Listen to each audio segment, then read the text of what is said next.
El 30 de marzo de 2026 se instala como una fecha clave dentro del ya complejo tablero venezolano.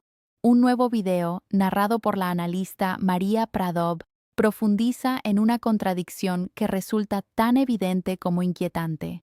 Mientras Delcy Rodríguez negocia en Washington el desbloqueo de miles de millones de dólares y acuerdos energéticos con Donald Trump, millones de venezolanos permanecen sumidos en apagones que se extienden entre 12 y 18 horas diarias. Es una doble realidad que el material expone sin matices, con un tono directo, incómodo y profundamente crítico. La narrativa del video no busca equilibrio, sino contraste.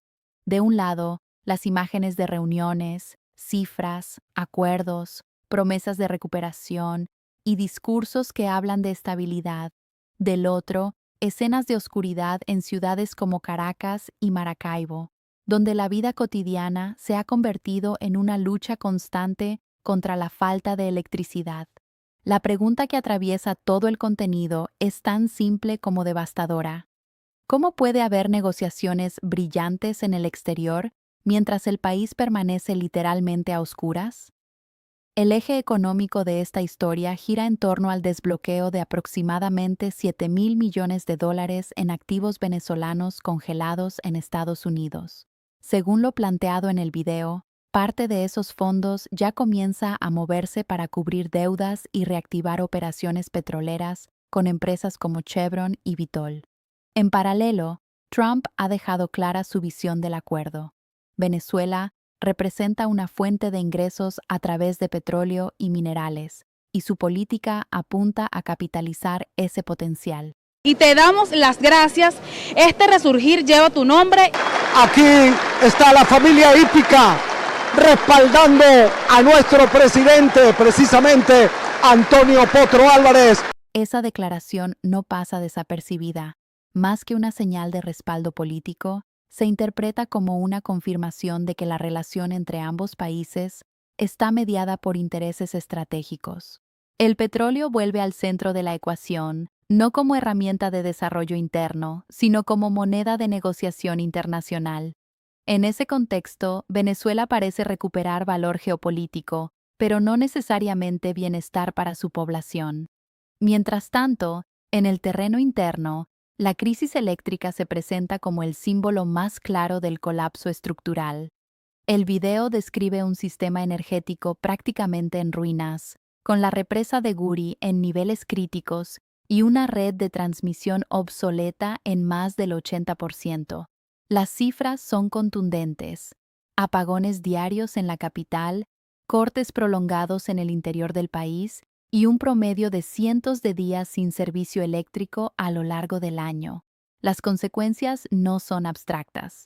Hospitales que dependen de plantas eléctricas que fallan, comercios que cierran por falta de refrigeración, familias que no pueden conservar alimentos, niños que viven en condiciones de inseguridad constante. Una madre entrevistada resume la situación con una frase que el video repite como eco: la oscuridad ya no es solo falta de luz, es miedo. El contraste entre esa realidad y las negociaciones internacionales es lo que alimenta el tono de denuncia. María Pradov insiste en que el problema no es solo técnico ni económico, sino político.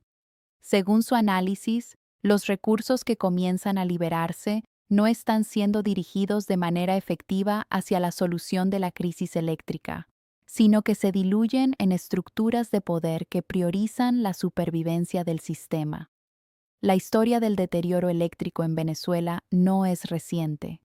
El video repasa años de falta de inversión, decisiones erráticas y corrupción que llevaron a una de las mayores infraestructuras energéticas de América Latina a un estado crítico.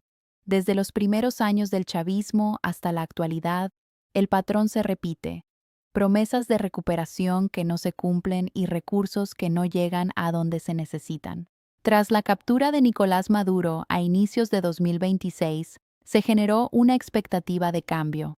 Delcy Rodríguez asumió con el discurso de una refundación del sistema, respaldada por acuerdos internacionales y promesas de inversión. Sin embargo, el video sugiere que esos fondos han sido parcialmente desviados, alimentando redes de poder internas en lugar de traducirse en mejoras concretas. La crítica se intensifica al abordar el papel de actores como Marco Rubio, quien ha propuesto un mecanismo de financiamiento a corto plazo condicionado a avances en la transición política. Sobre el papel, la iniciativa busca estabilizar sectores clave como la infraestructura eléctrica. En la práctica, el video la presenta como otra pieza dentro de un juego donde la ayuda está atada a intereses y condiciones que no siempre benefician directamente a la población. En medio de ese escenario, la voz de María Corina Machado vuelve a cobrar fuerza. Su discurso se posiciona como una crítica frontal a lo que considera una simulación de cambio. La falta de electricidad se convierte, en su narrativa, en la prueba más evidente de que el sistema no ha sido transformado, solo reconfigurado. Su eventual regreso al país aparece entonces como un factor que podría acelerar la presión interna y reactivar las protestas. El video también plantea una lectura política del colapso eléctrico. No se trata solo de incapacidad, sino de control. Mantener a la población en condiciones de precariedad limita su capacidad de organización y facilita la imposición de medidas represivas bajo la justificación de mantener el orden. En ese sentido, la crisis energética no sería solo una consecuencia, sino también una herramienta. Las cifras humanitarias refuerzan esa idea.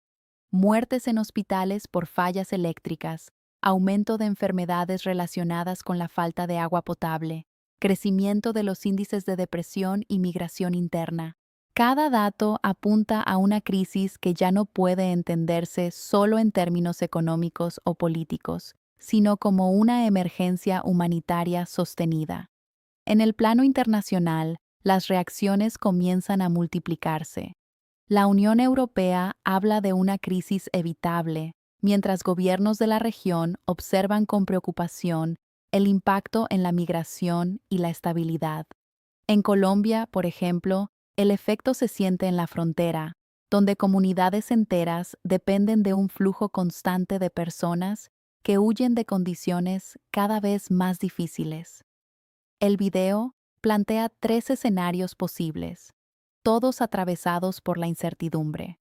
Uno optimista, donde las inversiones internacionales logran estabilizar parcialmente el sistema eléctrico en el mediano plazo. Uno realista, donde los apagones continúan como parte de la vida cotidiana. Y uno pesimista, donde el colapso total del sistema genera una nueva ola migratoria y una crisis aún más profunda. Sin embargo, más allá de los escenarios, lo que domina es la sensación de desconexión entre el discurso y la realidad. Las negociaciones avanzan, los números se anuncian, los acuerdos se firman, pero la vida diaria sigue marcada por la oscuridad. Esa es la imagen que el video busca instalar.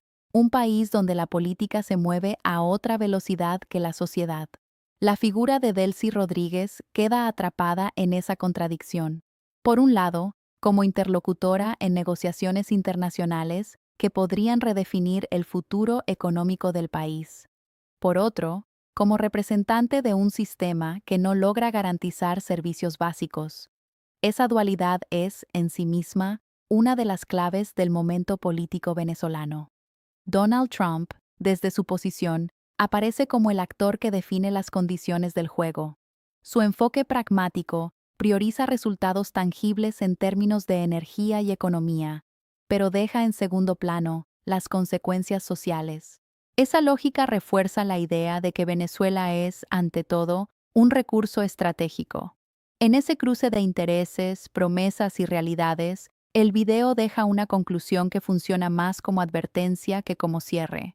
Mientras las negociaciones sigan desconectadas de las necesidades reales de la población, la crisis no solo continuará, sino que se profundizará. La oscuridad, en ese sentido, no es solo eléctrica, sino política. Y es precisamente esa oscuridad la que define el momento actual. Un país que negocia millones en el exterior mientras su gente vive sin luz. Un sistema que habla de estabilidad mientras enfrenta un colapso estructural. Una transición que se anuncia, pero no se siente. En ese contraste, Venezuela no solo enfrenta una crisis, sino una pregunta abierta sobre su futuro inmediato.